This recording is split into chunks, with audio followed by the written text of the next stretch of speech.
તો નમસ્કાર. લોક સહાયક ન્યૂઝમાં તમારું સ્વાગત છે. મિત્ર, લોક સહાયક ન્યૂઝ આપણું અખબાર 26 વર્ષથી બહાર પડે છે, માટે યુટ્યુબ ચેનલનું નામ રાખ્યું છે લોક સહાયક ન્યૂઝ. મિત્ર, વિશેષમાં આપણે જાણવું છે, વિશેષમાં એ જાણવું છે આપણે ઘણા બધા એક બે વ્યક્તિની કોમેન્ટ પણ આવી હતી. કોમેન્ટ આવી એટલે એણે જણાવ્યું કે ભાઈ તાંત્રિક સાધના અને આરાધનામાં શું ફેર એમ. તાંત્રિક સાધના અને આરાધનામાં શું ફેર? તો મિત્ર, આજે આપણે વાત કરશું. કારણ કે હું ઘણા બધા સાધુ સંતોમાં જતો હોય છું. 6 વર્ષથી અખબાર ચાલુ છે, પણ તો સાધુ સંતમાં જવાનો મારો શોખ, નવું જાણવાનો મારો શોખ. કારણ કે સાધુ સંતો પાસે બધું જાણવા મળે. હવે મિત્ર, પહેલી વાત આપણે કરશું આરાધના. આરાધના એટલે કે ભાઈ આપણે સવારના પોરમાં ધૂપ દીપ કરતા હોય, ધૂપ અગરબત્તી કરતા હોય, માતાજીને સ્મરણ કરતા હોય, યા દેવી સર્વભૂતેષુ શક્તિ રૂપેણ સંસ્થિતા નમસ્તસ્યે નમસ્તસ્યે નમસ્તસ્યે નમો નમઃ. એ રીતે આપણે માતાજીને પ્રેમથી આપણે એમની પૂજા કરતા હોય, પુષ્પ ચડાવતા હોય, નિવેદ ધરતા હોય, બરાબર. અને આરાધનાનો મતલબ મિત્ર એવું નથી. આરાધનામાં તો શું છે કે કદાચ 2 દિવસ તમે બહાર ગયા હોય, 5 દિવસ બહાર ગયા હોય તોય ચાલે.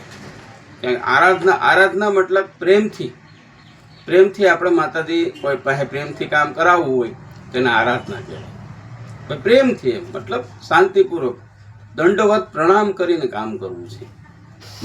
મંત્ર શક્તિથી નહીં. આરાધનાનો નિયમ એવો છે, પ્રેમથી. અને હવે આપણે મિત્ર વાત કરશું સાધના. તો સાધનામાં મિત્ર એવું હોય છે કે યજ્ઞ કરવો પડતો હોય છે. જોકે આરાધનામાં યજ્ઞ તો આવે છે, પણ સાત્વિક યજ્ઞ હોય.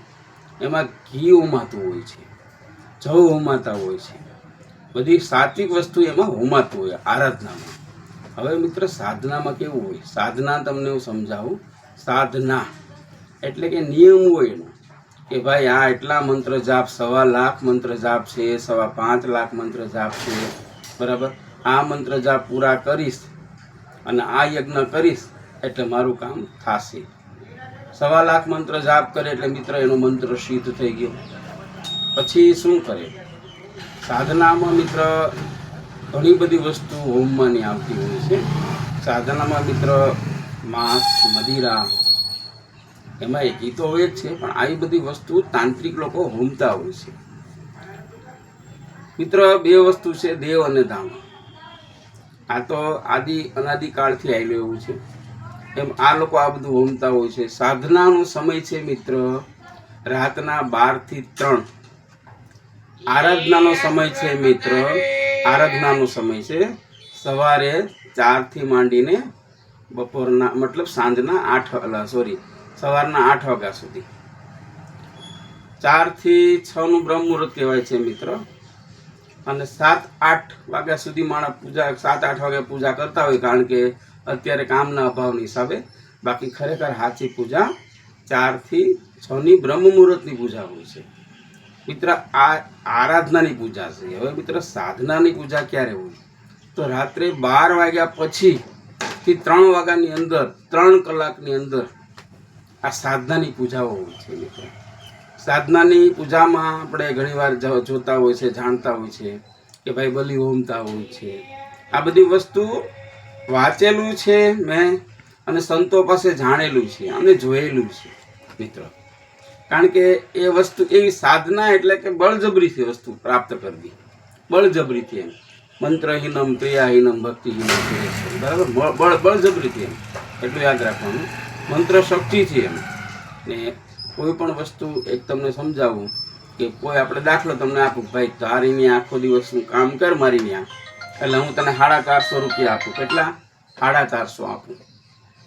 તો માણસને કામ થાય એટલે 450 સાંજે દેવા પડે ને, એની મજૂરી. એમ સાધનામાં એવું છે, મંત્ર જાપ પૂરા થાય એટલે દેવીને કામ કરવું પડે, દેવતાને કામ કરવું જ પડે. કારણ કે મંત્ર ઉપર આધાન છે, મંત્રથી આધીન દેવ છે એટલે કરવું પડે. એટલે સાધનાનું એવું હોય છે.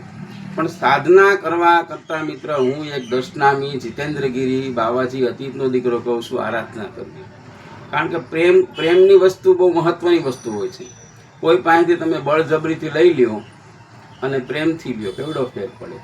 એટલે જે માણસે મને કીધું કે ભાઈ તમારે ખાસ યાદ રાખવાનું, સરસ મજાનું મને વોટ્સઅપ કરેલો, સરસ મજાનું જાણ કરેલું, તમારે ખાસ કે ભાઈ આરાધના કરવી, સાધના કરવી નહીં. સાધનાના મૂળિયા ઊંડા નથી. સાધના છે મિત્ર પતનનો પાયો છે, એટલું યાદ રાખવાનું. લોકસહાય ગુજરાતી ન્યૂઝના તંત્રી જીતેન્દ્ર ગીરી. મારી ચેનલ સબસ્ક્રાઈબ કરો, લાઈક કરો, કોમેન્ટ કરો અને શેર કરો. જય ભોળાનાથ.